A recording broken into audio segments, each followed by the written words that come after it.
Yay, we're Finally. here. Finally. Sorry about the slight delays, people. Internet, as you're probably going to see in about 2 minutes, is being a bit of an issue because the video output low again. That's what I'm reading. Well, welcome. Episode 8. Episode 8. Yep. We seem to have debate every week about what episode this is because that's what the sign says. So, welcome to episode 8 of the Scream Warriors podcast. I am your co-host, Buzz, and with me, as always, is Mr. Johnny Deadly. Hello. And real quick, before I forget, because sometimes towards the end of the episode I forget because we're ending, we do have a amino for the Scream Warriors. So if you want to see everything Scream Warriors related, it's down to where Johnny's pointing. Yep.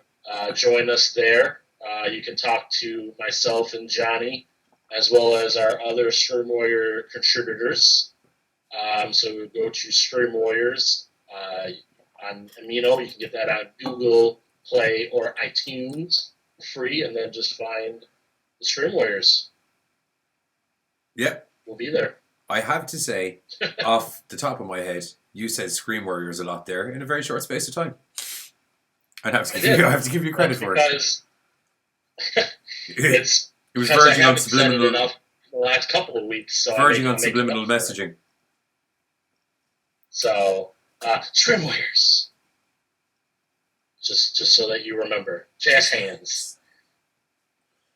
So this week's episode, as you can see by all of the aliens, the picture, we are looking at Aliens, kind of a slight spin-off from our previous episode with the Men in Black. Yeah.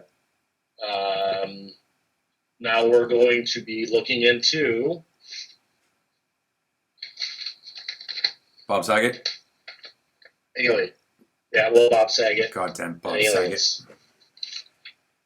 We're going to make that a t-shirt. Goddamn Bob Saget. Oh, yeah. Sell like hotcakes. We were thinking about doing more of movies that have been kind of based or inspired by true events or supposed true events. Yeah. So we have a couple of movies that we're going to kind of semi-review, also kind of give our opinions on if we think it's bullshit. Well, look, here's outside of Communion, 1986, Christopher Walken, good times.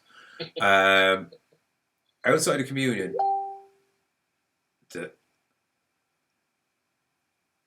crap. Okay, I'm gonna have to figure it. Outside of Communion, the Fire in the Sky and Close Encounters of the Third Kind happened. If you know what I mean, as in they happened. Did they happen the way the movie says or the people say? Yeah. That's the question, but they did happen.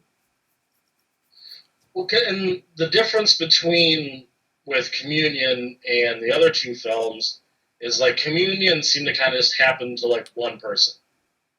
The others were more of a mass, like more people seen it, so it's kind of easier to believe those stories as opposed to just one person's accounts. This is where you're kind of going at. Well, a lot of it as well with the other two is there's a lot of like police documentation and newspaper articles, yeah, stuff like that. Newspaper articles. In the case of Fire in the Sky, an abundance of lie detector tests. Yes. Apologies for the Facebook messages popping off. I can't mute them or I mute you. But yeah, My issue with Communion is, well, You want to like, get into that one first? yeah, because I just feel the conversation's going that way.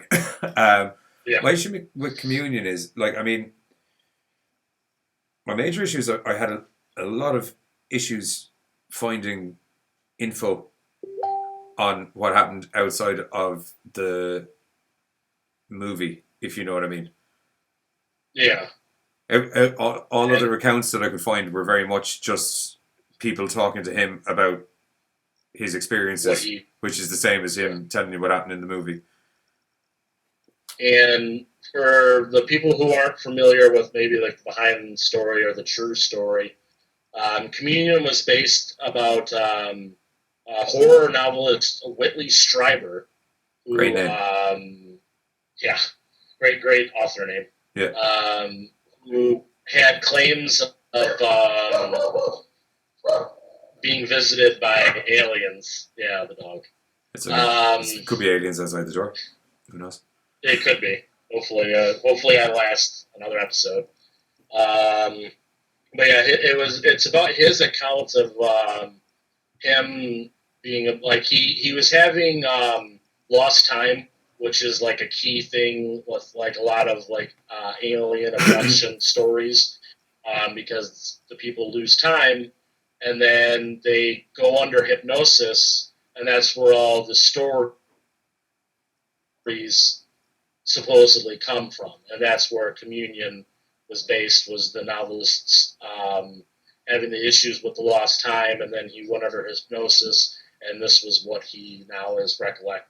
And I mean, I thought it was a pretty good movie. The creepiest part for me was that bedroom scene where Christopher Walken is just like sitting in the chair, just Yeah. staring, and the door is like slightly open, and you see the little alien's head like pop, peek by the door. The very first time I saw that, I may or may not have wet myself With hilarity or with fear? with scariness because I was young at the time. So Oh yeah. If you're young, like it's creepy and all, but it's just my issue with this movie. I said it to you before I said it to you before we went on air, and it's not my issue with the facts of the movie. It's my issue with, um, like, I think a lot of my issues with the movie, as the movie side of things, is it's Christopher Walken, and there's just moments where the aliens are supposed to be there scary, and he's getting up in the aliens' faces, and I'm just like, why would you continue pursuing this? Just put him back on where, like, he said he's going to murder you. Did you see the look in his face there? He's going to murder you. Like, I don't. it's It's Christopher it's goddamn Christopher Walken. goddamn Walken. Yeah, So it's Christopher goddamn Walken. so I mean, it was early Walken because it was like '86 or whatever. So it's early Walken, but still, he. I was just watching that scene last night for doing when I was doing a little bit of research, and it kind of just the bedroom scene popped up as like a suggestion, Yeah. and just the way he's just sitting in that chair and just the crazy look on his face. I'm like, yep, exactly. He's just like, What? Why? Why are you there, alien? yeah. Why? And then I think that's why it ran away. Like I think it was gonna go to him and do butt stuff, but it just got scared. Yeah. The bit of butt stuff that did show up in it was very. Yeah, Like, laughing at my own joke, and I'm choking on my own spit. I have to say that I did find that, like, when they brought out the anal probe, I was like, well, that looks remarkably like a. Huh. Moving on. I won't mention it. There was also, like, I don't know if any, like, I don't know if you picked up on it. To me, there seemed to be a significant amount of religious undertones to a lot of the shit he was saying. Yeah, I So, picked up on that. yeah, there was like even the name. I don't know. Maybe it's the Communion. name gives it more of a holy vibe. It could be. And like, it seems that not a lot of people, but I mean, there are people who kind of connect the two almost, like aliens and God and stuff like that. So it doesn't Well, you see, surprise me. the That's a whole other side to. That's probably going to be a different episode. But I mean, ooh, Yeah. yeah, that'll be a different episode. But Okay. like the thing, there's there's a whole other side of the conspiracy stuff where if you go through a lot of religious artwork, not just Catholic or anything like that, like vast religions everywhere, there's a lot of these when they're talking to God and things, there's a lot of these odd saucer shaped objects in the background, and some of the ways that the people are described, people think it could be aliens. Aliens made the world. Yeah. We're like a little petri dish of experiments, or a little petri sphere, actually, before anyone goes thinking on the flat earth side of things. It's because Yeah. it's a globe. Um, yeah, I agree. I've seen a lot of that, especially like when it comes to like ancient alien type stuff, where people are like like not cave paintings, but a lot of people back in the Well, it was like Indiana earlier time Jones thought and they the. were It gods. was like Indiana Jones and the Crystal Skull, like the Aztecs and the Incans. There was supposed to be like Yeah, alien. yeah. That's I couldn't. Yeah, there was supposed to be. Now, just to clarify, I'm all okay with that. As you know, the theory of aliens and Incans and the Aztecs and all that. It had no goddamn place in an Indiana Jones movie. I'm just going to put that out there on the air now because any other time it's come up, I've put it out in the air. So I'm going to just put it out in the air again because ruined my childhood. Yeah, So, aliens and and, Shia LaBeouf and Shia LaBeouf. have no place in an Indiana Jones movie Yeah, whatsoever. I 100% agree with you. Yeah. Aliens and Shia LaBeouf do not belong in Indiana Jones movies. So, but yeah, that's about really it for I think for Communion. Yeah, Unless you had anything else to add. it like there's no other documentation other Yeah, than what he's put on celluloid and what he's it's put in hard books. to research that one because, like you said, there's not a lot to research. But like I'd seen in interviews, if I'd picked it up right, it's like all of the monsters in books and stuff that he'd written about Mm-hmm. were from stuff he's actually encountered. Did I pick that up right? I think I picked that up right. Yeah, that's what I read too. I think why are you the epicenter of like aliens? yeah. Okay, I'm gonna come down and kidnap his whole why family. is like the monster cinematic universe visiting you? Like I he's don't he's understand. also like he's responsible for Wolfen, which is like one of the most violent fucking werewolf movies in the history of werewolf movies. Yeah.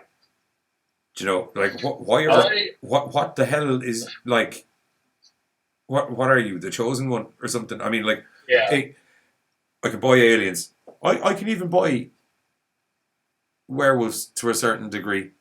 Do you know what I mean? Mm-hmm. Certain degree, but why are like aliens and werewolves and vampires and what was the other thing that he was really big for? I can't remember the fourth one. Yeah, But how you encounter all of those in person. Why are you writing just movies? Why don't you just write a movie about your life? Because it sounds to me like you've got an interesting life where you just wander around. Exactly. Oh, I was getting I do know abducted. he did not like Christopher Walken's portrayal of him. I heard that. Was it because he's fucking terrifying? Probably. He was afraid Christopher Walken. He's like, I'm not like that crazy ass person. There was moments when he was holding the child, and I was like, he's just gonna snap his neck. You're very loud. Yeah. Sleep now, Tommy. Walken is gonna kill a baby. Walken, he would too.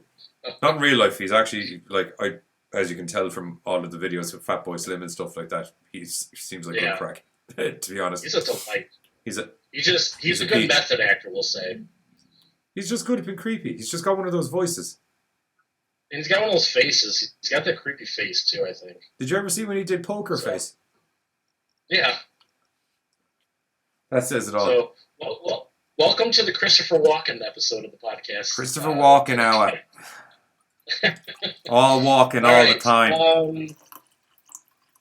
You want to move on to Close Encounters? We'll do Close Encounters. I feel most of the discussion is probably going to revolve around Fire in the Sky, because that's why I was going to hold off to last. It's just so much documentation. Yeah. Close Encounters of the Third Kind, one of Steven Spielberg's, one of his first movies, came out in 1977. Was actually based on some of the inspiration he got was from the 1966 UFO sightings in the state of Michigan. Yep. There were a few mass sightings in the summer of 1966, not 96. And that's where he got a lot of his basis and then inspiration from that story. One real thing I want to tell you about real quick. This is Close Encounters of the Third Kind. Yeah. I did not know if you know or if anybody else knows. If you know that I know. How many different close encounters and what they actually are. 6. When it comes to aliens. 6. So give me 1 second, because I thought I found it, but I didn't. 6. I will go over each of them. Is it 6? And yes, it's 6. I'm sorry. Thanks. I'm hearing you. I'm just trying to find it real quick. I was having a Rain Man moment there. Google's 6. Yeah, 6. Well. 6. 6. Yeah. 6. I think there's 6. I'm pretty sure. 6. 6. Yeah. Definitely It 6. keeps going to Close Encounters. The Third Kind. It's kind of pissing me off right now.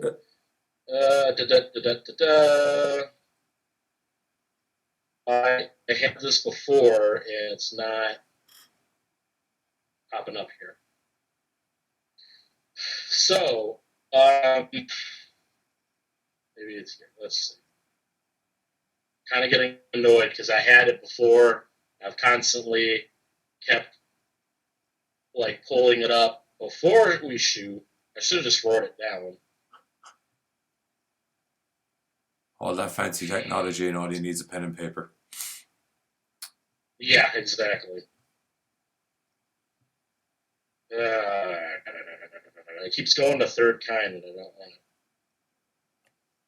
it. I don't want it.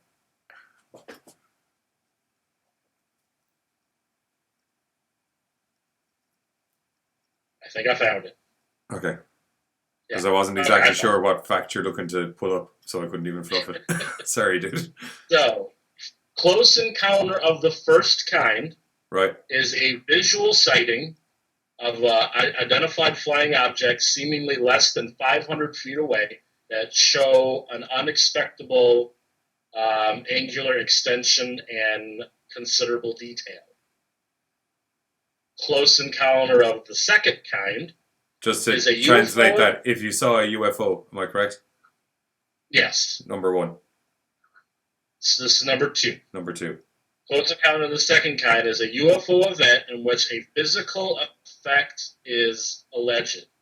This can be interference in functioning of a vehicle or electronic device, animals reacting, a physical effect such as paralysis or heat and discomfort in witnesses, or some physical trace like impressions on the ground, scorched otherwise vegetation, or a chemical trace, so crop circles. Yeah. So that would be Close Encounters of the Second Kind. Or in the case of Travis Walton, where one side of the trees where only the light of the UFO hit, that there was growth. Exponential growth, sorry. Not growth, exponential. Yeah. Speak in reverse. Close Encounters of the Third Kind, which is tying into the movie. Yep. UFO encounters in which animated creatures are present. These include humanoids, robots, and humans who seem to be occupants or pilots of a UFO. Just to translate, Transformers is actually Close Encounters of a Yes. Third Kind. Close Encounters of the Third Kind is a transformer. Close Encounters of the Fourth Kind, which is tied into another film that we were going to talk about at one time, But the Fourth stuff. Kind.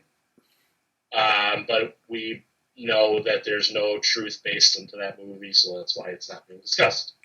But stuff. A UFO event in which a human is abducted by a UFO or its occupants. This type was... Okay, never mind. That was Close Encounter of the Fifth Kind. A UFO event that involves direct communication between aliens and humans. So, Talking. dialogue. Yes. Actually, there's actually 7 kinds. So Really? I just saw What's that. the 7th one? Oh, you will see after the 6th.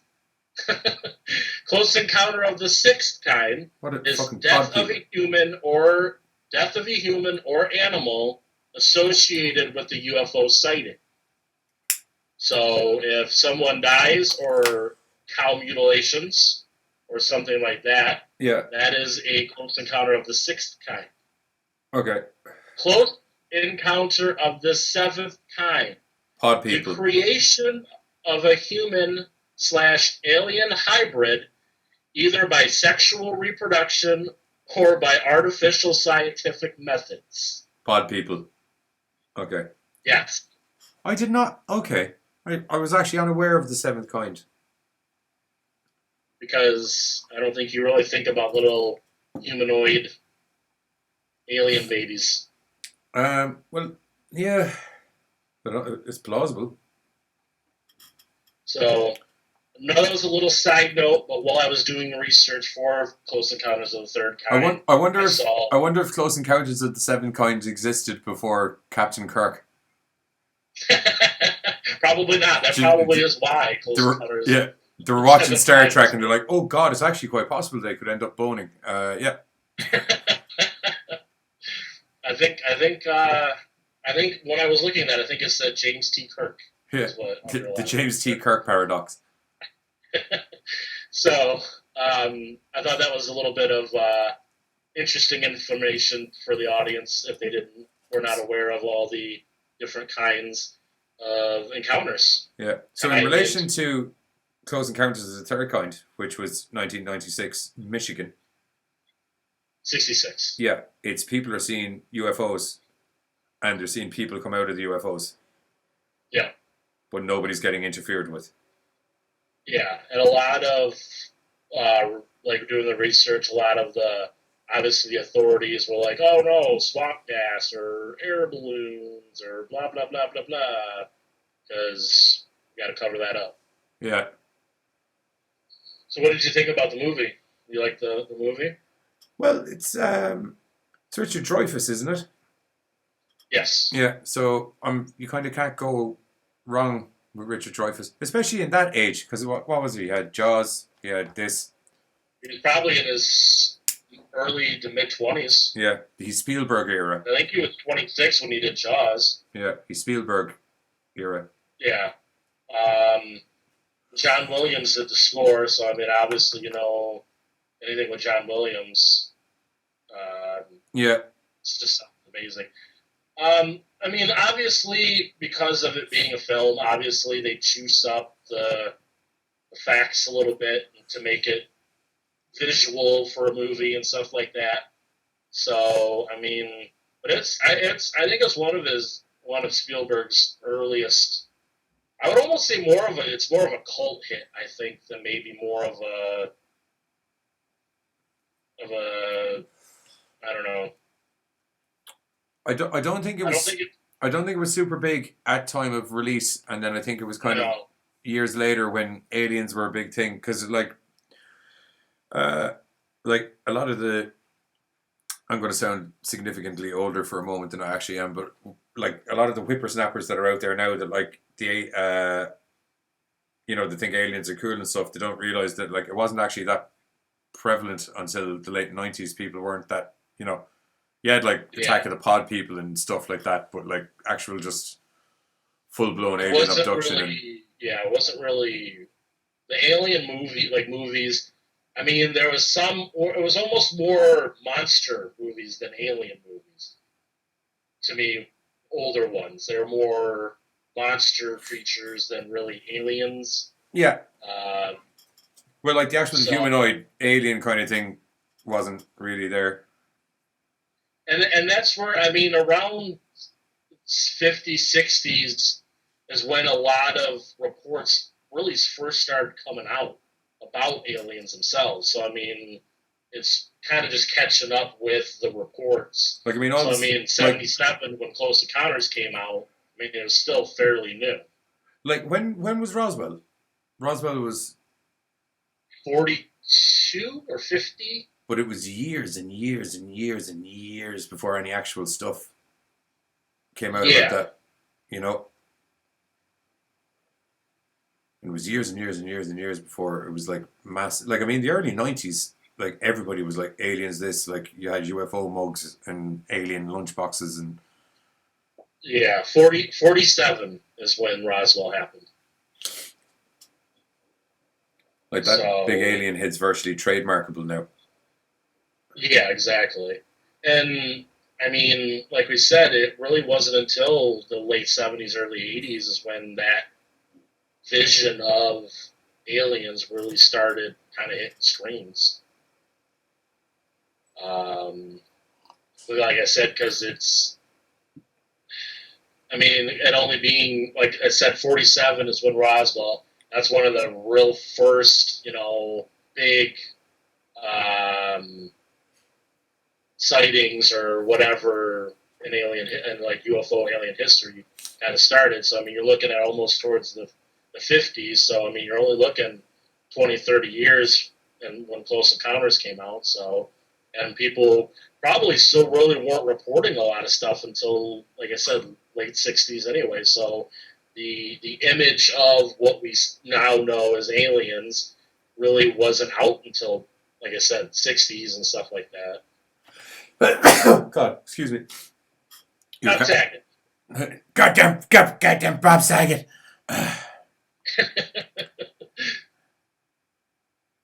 Sorry, your camera's froze up for a moment now because I'm just looking up some facts. What I like about the whole Michigan, like, there's the obvious. That's one of the first cases where the swamp gas reflected light off of Uranus and it made flying saucers appear over your roof. Yeah.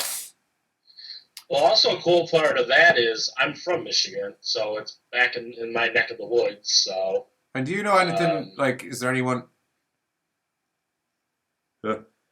Excuse me again. Bob Saget. Oh God. Go poo. Oh, Bob Saget. Oh my God. It's okay, guys. I'll try. Oh, Bob Saget.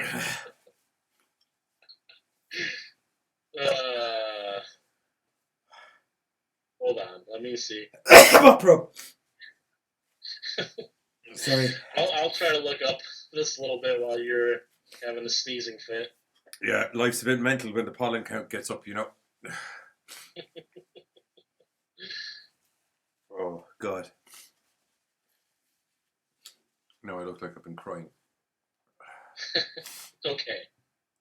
So, in 1966, a string of seemingly odd occurrences in Washtenaw County drew attention to the entire country. The event centered on a sudden wave of UFO sightings with reports by police and citizens in March of 1966. It began on March 14, 1966, when Washtenaw County officers spotted lights in the sky moving at high speeds over Lima Township. The same lights were spotted by officers in Ohio, just across the Michigan border, and by observers at Selfridge Air Force Base. The sightings triggered investigations by Civil Defense and U.S. Air Force. A few days following the first reports, the lights were spotted again at various locations around Washtenaw County, with one deputy reporting something floating in the sky, describing it as looking like a child's top, like one of those little spin tops. A child's top? Yeah, those little spinny thingies. Oh, actually, hang on. I'm going to freeze your camera again for 1 second. Just while I get this, I'll pull up an image. I have the image. This is over. This is what was supposedly seen over Farmer Frank Manor's manor, I suppose, because he's a farmer. Sorry, I couldn't help myself with that. Save image. Too good. And I actually, as you said that, I just scrolled by the manor, and this is what Manor actually told police. Yeah, you fill people in on that. They got it about 500 yards of the thing. It was sort of shaped like a pyramid with blue-green light on the right-hand side, and on the left-hand side, a white light. I didn't see any antenna or porthole. The body was like a yellowish coral rock and looked like it had holes in it, sort of like if you piece a cardboard box and split it open. You couldn't see it good because it was surrounded by heat waves like you've seen in the desert. The white lights turned to a blood red as we got closer to the thing. And then he also said, "Look at that horrible thing." And now the image pops up. There we go. Okay. Good. God bless you. So, and then, so that was on March 20th, 1966. So that was 6 days after the first sighting, on March 14th. And then, the next night, more than 80 students at a college reported seeing lights by a nearby swamp. That's actually what always struck me about this case was it's not a singular thing. It's oh god, hang on, sorry. Oh god, if the MIB don't get me, it's gonna be bloody hay fever. What was I going to say? Oh yeah, it's not just one kind of singular event and a dude talking about it. It's several events over the course of several days that all have very, very similar trends and information from different parts of the same area and all different groups of people that have literally sweet fuck all to do with each other. Yeah, so that's the biggest difference, like we were saying kind of towards the beginning, is with the communion story is you got one person's eyewitness. Now you got multiple days, multiple people, law enforcement seeing it. It's obviously easier to believe them than author Monster Man or whatever he is in the first story. Author Monster Man? Yeah. Christopher Walken's stunt double. I don't know. I'm just trying to search for words. Words are good. Words are good. Yeah. Sorry, I'm more. If anyone's only watching for the first time, I know there's only one person watching, but I'm ordinarily a lot more chatty. But I'm just trying to stop my brain coming out through the front of my face at the moment. That's a good thing. We don't want. I mean, it would make for good YouTube, but yeah, it'll pretty much fuck up your plans for shows forward on though. You'll have one serious episode. Yeah. Oh. I mean, that's about. I mean, all really. I mean, I feel as though we're going to go into the stories more than we are in the movies. Yeah, as a movie, the movie was pretty good. As I said, anything you have like Richard Dreyfuss kind of taking the lead on is always really cool. And the really cool bit where the big massive UFO just shows up in the middle of a baseball stadium, isn't it? Yeah. I think it's a baseball stadium. Compelling stuff. I mean, visually, it's a really good movie for the 70s. So yeah, well, visually, it's Steven Spielberg, so you just can't go wrong. Yeah. Yeah. I do feel that we should probably do some slight bit of movie. This is what I thought of the movie. No, I thought. Yeah, I mean, it's like I said. I think it's more of his, like you said before, wasn't a big hit at release, but I think it got more exposure as he kind of got bigger too. Yeah. Now we could talk about. Oh no, we can't. I would say we could go into E.T. because that's a true story. So that's another Steven Spielberg alien film. But What the fuck are you on about? I don't know. E.T. What? Yeah. Ouch. Elliot, have you seen E.T. before? Yeah. That's a true story? I was joking. But Okay. moving on. You don't think that This is that's why he how likes to do conspiracy alien- episodes with me, because I'm all up for them, but if I think they're bullshit. You don't think aliens want to come and become friends with little boys and ride in like bike baskets and eat Reese Pieces? Um, No. Okay. I'm Fire in the sky. I'm sure they could. Like, I mean, I don't like the actual events of E.T. I don't find terribly unbelievable. But you know, he's a little baby alien. You know, so he doesn't know any better. He's just been a baby. Yeah. You He know. gets drunk. Yeah. Well, you know, they don't know how old he is. Give him some booze. See what Yeah, happens. that's true. He wasn't carded. Yeah, you know what I mean. But I mean, like the actual events of it. I know I'm not one for kids movies, as anyone who watches any podcast that I'm ever on, because I usually reiterate it 5 million times, 5,000,001. But I don't find what happened in it unbelievable. I just know that it's not a real story. You know, the actual events within the movie, I'm sure it could happen. It's just no one's actually been like, hey, I got abducted by these aliens, and then we came back down and we had a barbecue and rode bike. Yeah, it's Reese Pieces. You know, like if it, So, I don't have a problem Fire in the believing. sky. I don't have a problem believing crazy shit like that. I just want some evidence. I took us down a dark path here.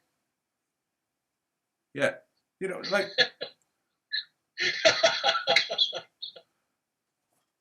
But that, like, when you're doing conspiracy theory episodes and alien abduction and stuff, that has to come up. You know, where's the line?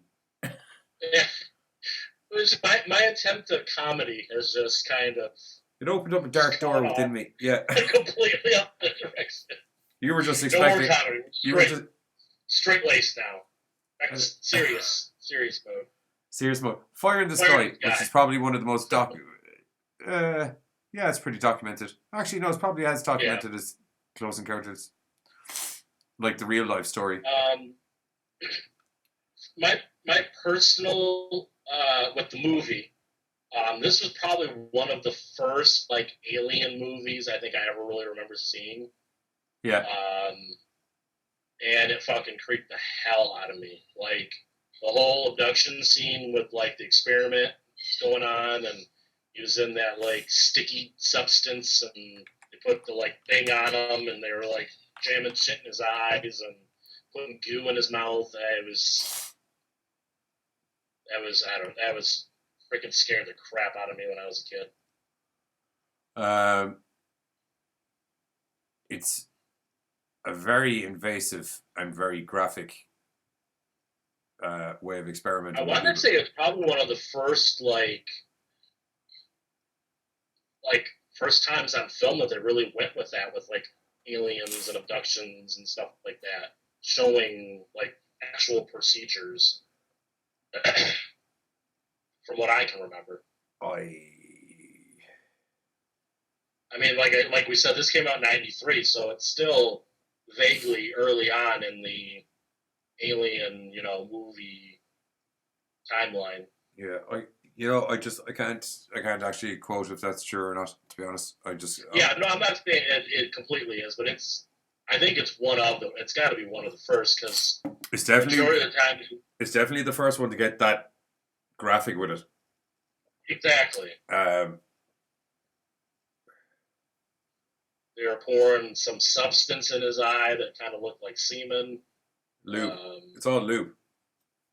Oh, lubing up the eyeball, and they put that like needle coming down. Oh God, like getting kind of creeped out just thinking about it. Yeah, well, imagine how it would feel without something lubricating on the eye to make it go in easier. I I don't think lubrication is going to really make a Oh needle no. going in your eye any better. Well, maybe it's a numbing agent. Oh yeah, it could be. I didn't think about that. Yeah. So you're always the thinker of the group. We're a duo at the moment. That's right. That's true. I'm the thinker of the duo. Yeah. Oh, excuse me. God, hopefully next week I won't be dying live on camera. What? Okay, so So the very cool thing about, or not cool, traumatizing for poor Travis, but there's a lot of police that, because he was reported missing by his was it girlfriend or wife? Girlfriend, I think. nah, it was by his buddies because when he got abducted, because they were lumberjacks in the wood and they were working in the woods. Yeah. And there was like 5 or 6 guys, and they were getting ready to leave work or something, I believe. But they were there supposedly when he got abducted, so they were all the eyewitnesses. He might have been reported maybe missing by like a wife or girlfriend, but like there was those 5 guys were eyewitnesses. They were actually questioned as suspects at the beginning because they were the last ones to see him. Yeah, well, aliens came down and robbed my friend in the middle of the woods, and especially considering that one of the guys and Travis didn't have the happiest history. And that's like looking into other things. Is you also got to look at the people who are claiming the reports. Like, are they mentally stable, or do they have a track record of like substance abuse? So it's because you gotta take some of these claims to you can only take them with so much if you got people that maybe aren't fully there that are giving these stories. Oh yeah, totally And agree. from what all reports are, I think he was pretty normal dude. I got that impression. Like, I mean, a lot of people seem quite angry about him just up and missing. Yeah. And he thought he was only missing for like 10, 15, 20 minutes, and he ended up being missing for like, what, 4 or 5 days. Oh, Jesus. A whole lot of shit happened to him in 20 minutes. Yeah. Like, I know you mightn't Lot have of, any concept of time, but like you would kind of be like, this seems to be taking a remarkably long amount of time. a lot of eye penetration going on. Yeah, with the needles in the eyeballs and the massive things getting shoved down my throat and the appearing back in other parts of Michigan. Not Michigan. Michigan was the last one. Oh, Pensacola, isn't it? I think it was Washington. No, it's Pascagoula River. The Mansfield incident. Yeah. No, wait, that can't be right. Hang on. Travis Walton, isn't it? Arizona. Turkey Springs, Arizona. Travis Walton? Yes. Hmm. I got it right. It's they were working on a tree thinning contract in Turkey Springs, Arizona. Yeah, thank you. Sorry, it was a different Travis Walton.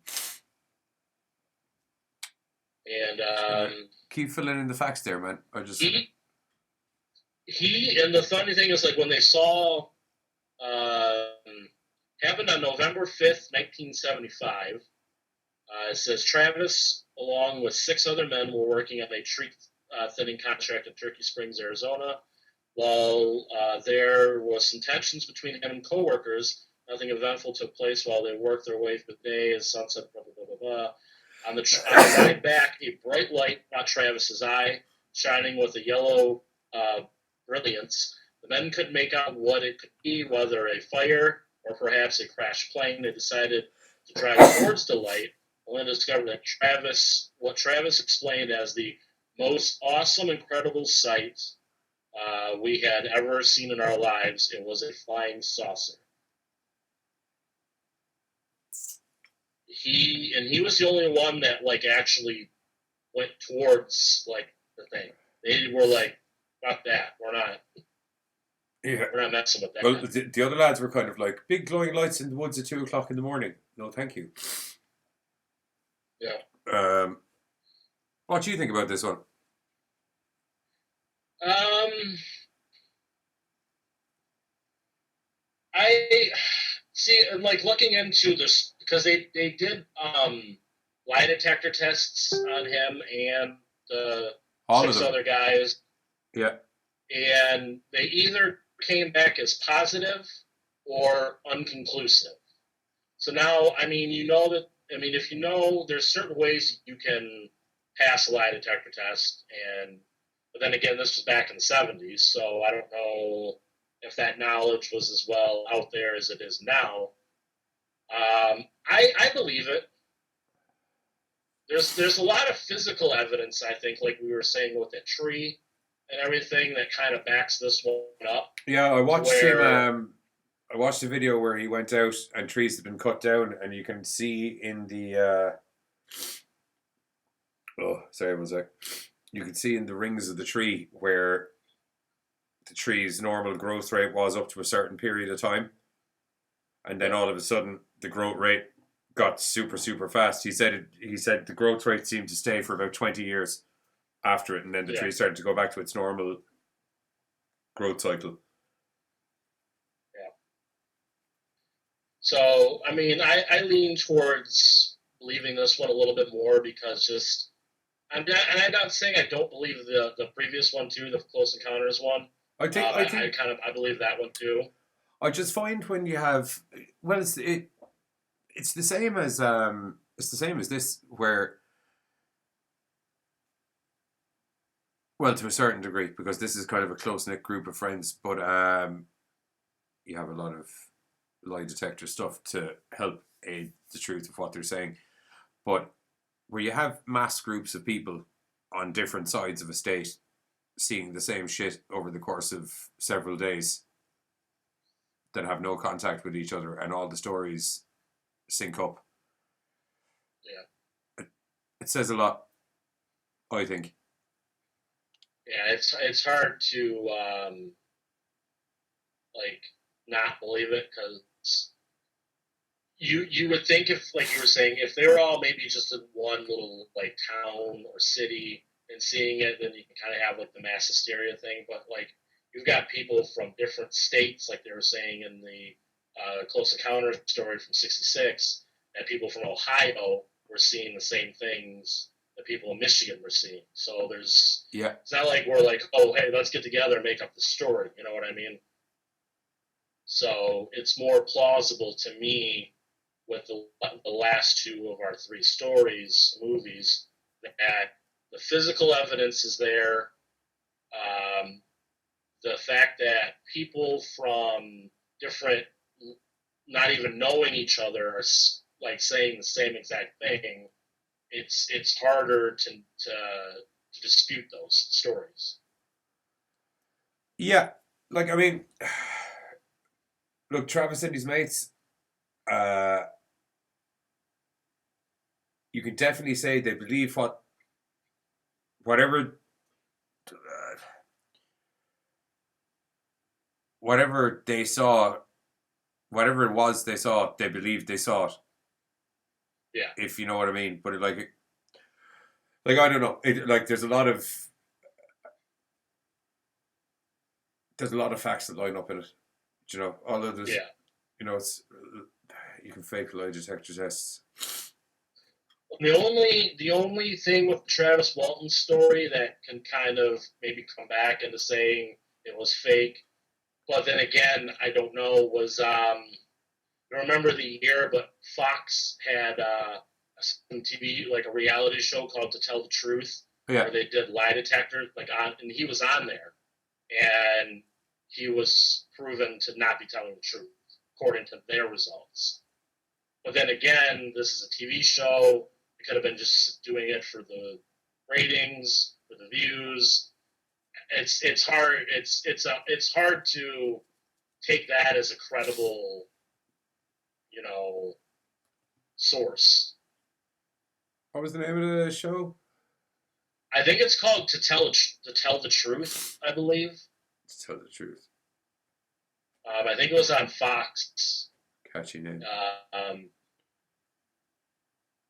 I remember hearing the story about it when I was watching an episode of BuzzFeed Unsolved, because they were doing an episode of like 3 alien stories, and the Travis Walt one was on it, and that's actually where I first heard about it. Is they were talking about that on the episode of the BuzzFeed Unsolved. I don't remember seeing it myself, because I don't recall when that episode came out.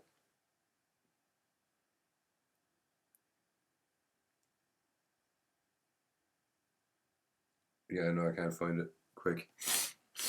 Oh, crap. No, I'll just hang on till my face explodes again. Okay. Yeah, I mean, like, even.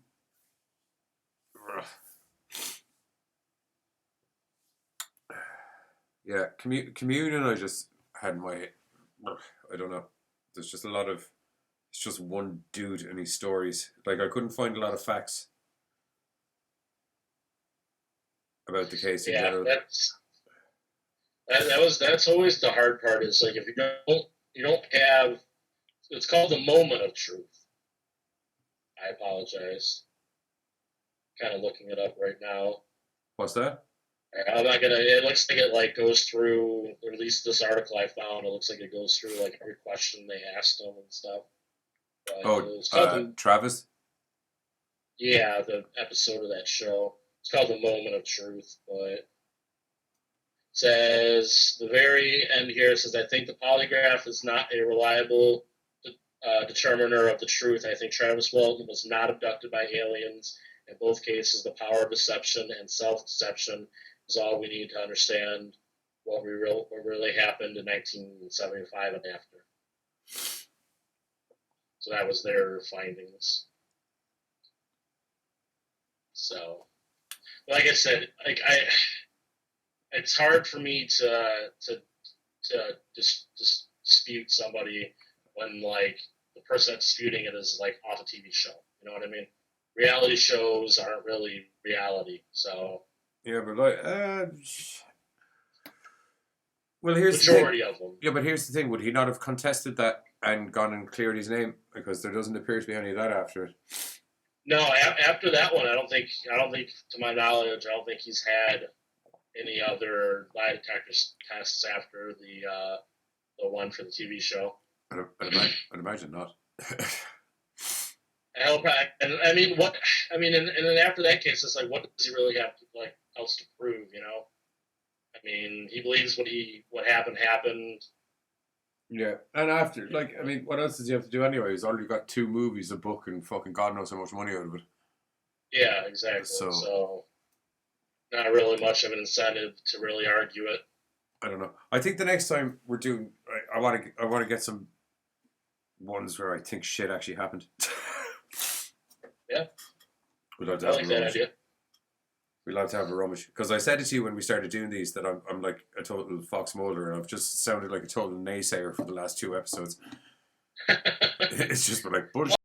It's when you got to go with what the evidence that you have in front of you, and when the evidence in front of you either doesn't add up or just isn't believable. Well, we've got a crazy story in a 50-50 lie detector win ratio. So yeah. So I mean, the movies themselves. I mean, they speak for themselves. They're entertaining movies, but when we're getting into the truth behind the stories that they supposedly are based on, that's where the real debate comes. yeah, that's it. So I think I'd say that's pretty we're much good. it, is it? Probably sign off here before you die on camera. Yeah, I'd say that's pretty much it. As a movie, it was okay. It was a little bit all over the place.